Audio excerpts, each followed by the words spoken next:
আসসালামু আলাইকুম, আমি লাবণী রহমান চলে আসলাম আরও একটি রেসিপি নিয়ে। 3 রকম সবজি দিয়ে কাতল মাছের মাথা নেজা দিয়ে রান্না। এখানে আছে কচু, বরবটি আর আলু। চলুন শুরু করা যাক।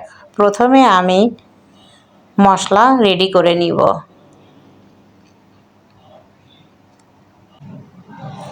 জিরা, রসুন, পেঁয়াজ, কাঁচামরিচ একসঙ্গে ব্লেন্ডার করে আমি মশলাগুলো স্কিপ করে ফেলেছি দেওয়া, তাই আমি এখানে সব রকম মশলা দিয়ে সবজিটি কষিয়ে নিয়েছি ভালো করে।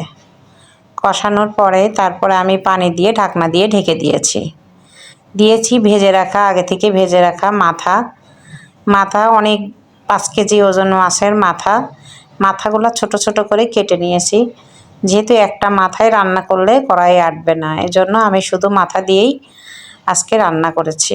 আর দিয়েছি একটা লেজ মাছের। কচু, আলু আর বরবটি দিয়ে রান্না করেছি।